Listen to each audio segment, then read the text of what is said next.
In this video, I'm going to discuss statistics questions from JNU SIS 2017. JNU SIS 2017 exam में statistics के काफ़ी सारे questions थे। इस वीडियो में मैं सारे क्वेश्चंस को डिस्कस नहीं करूंगा, मैं सिर्फ ये 7 क्वेश्चंस डिस्कस करूंगा इस वीडियो में।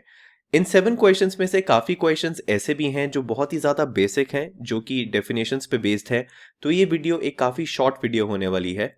Okay, so let's get started with the first question that we have. So in the first question, we have to calculate the variance of c multiplied by x, where c is a constant and x is a variable.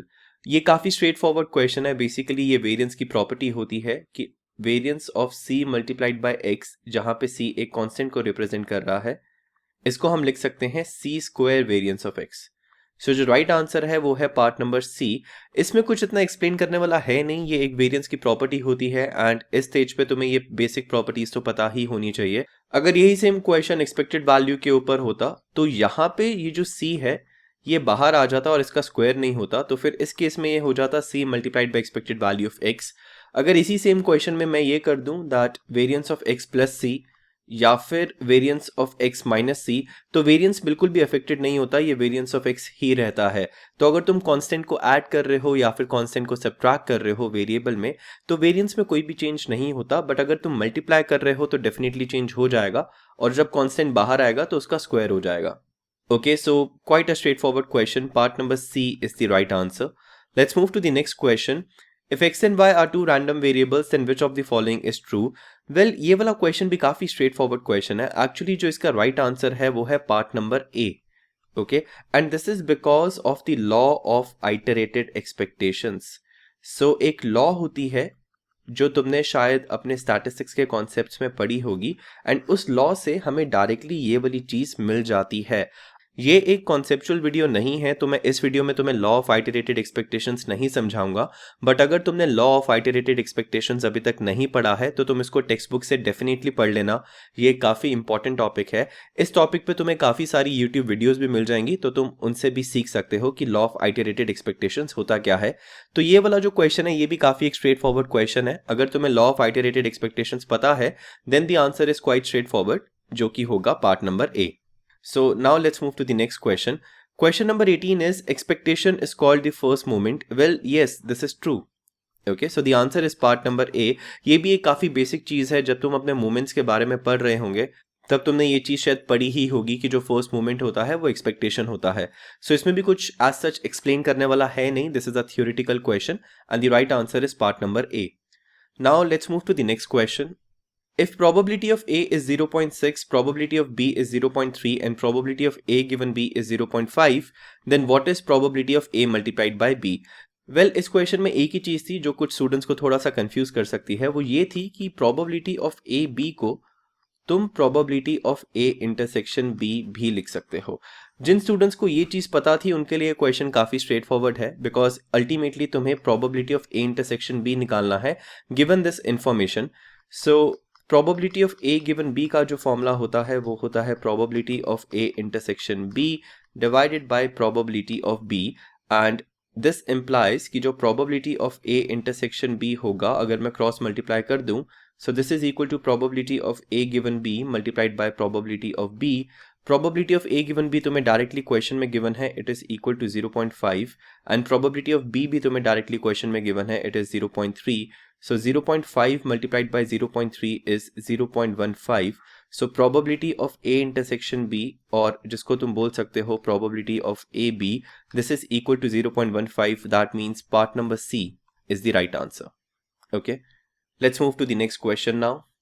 The mean of a Poisson distribution with parameter lambda and that of an exponential distribution with parameter lambda are equal, and these are the 4 options that are given.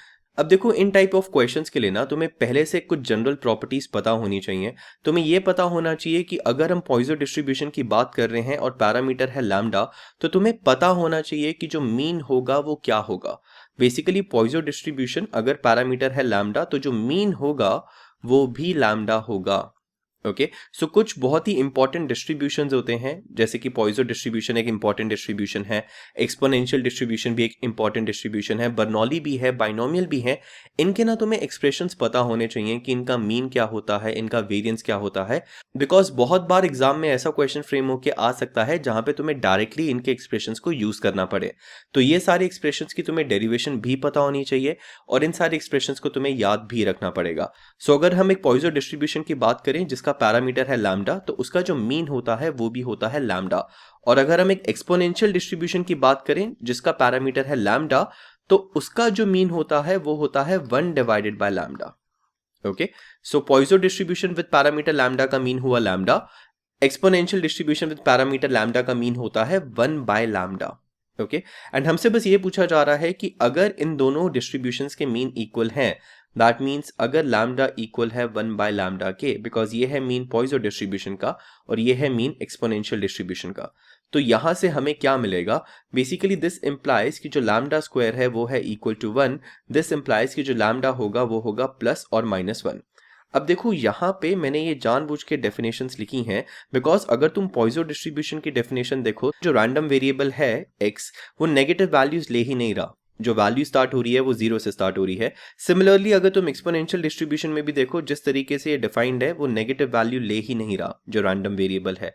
तो अगर तुम्हारा random variable कोई negative value ले ही नहीं सकता, तो that means जो lambda है वो भी एक नेगेटिव नंबर नहीं हो सकता, लैम्डा को 1 ही होना पड़ेगा। -1 वाली पॉसिबिलिटी को हम डिस्कार्ड कर देंगे, बिकॉज देखो जो मीन है पॉइजो डिस्ट्रीब्यूशन का वो है लैम्डा।